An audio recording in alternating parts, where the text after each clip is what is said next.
my topic is on the tanning bed versus the natural sunlight. And I'm going to introduce to you my audience.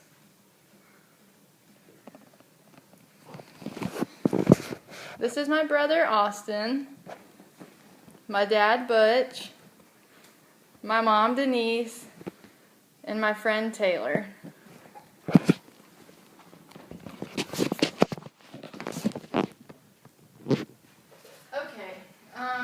Have you ever been told that tanning isn't good for you, or that tanning beds are worse than the sun?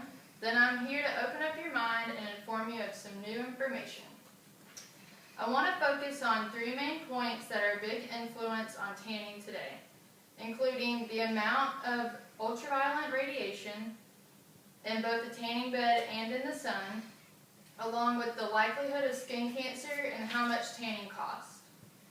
Now that I've introduced to you the main topics of my speech, I want to dig a little deeper and examine each point. Let's begin with the amount of UV exposure.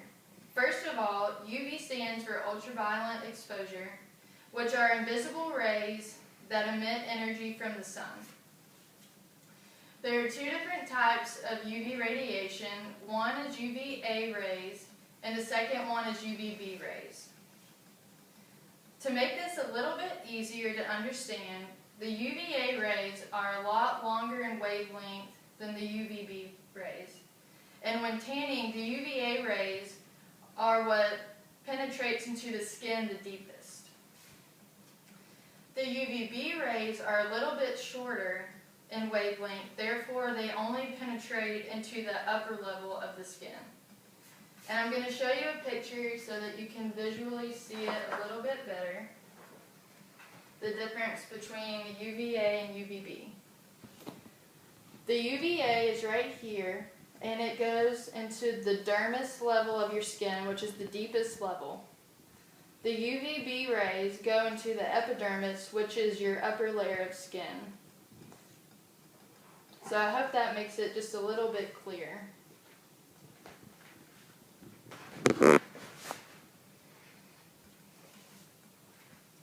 Moving on. To continue, according to Livestrong.com, tanning beds have a maximum exposure of 20 minutes that you can lay. However, in the sun, you can lay as long as you want to.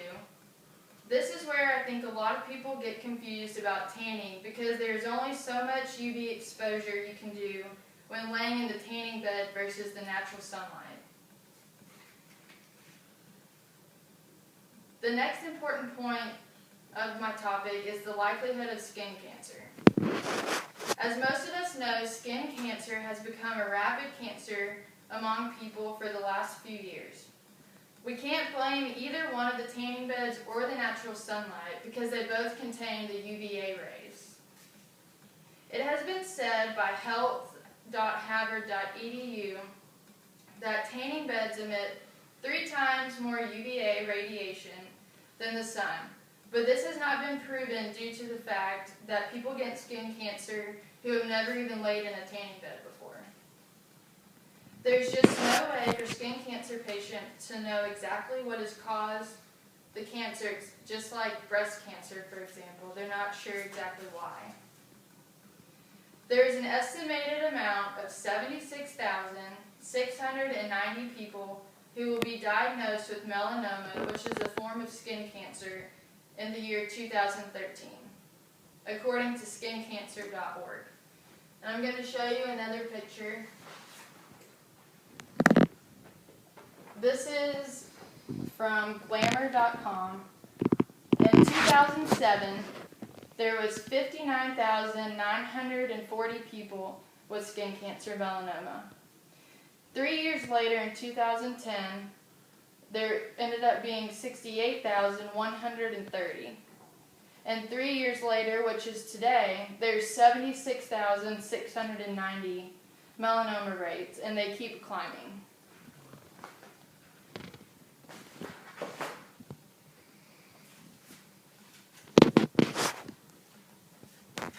Now, that statistic I know is a lot to take in, especially because it's 2013 nowadays. But let's move on to the last point, which is the cost of tanning. Tanning bed salons have numerous ways to pay in order to tan.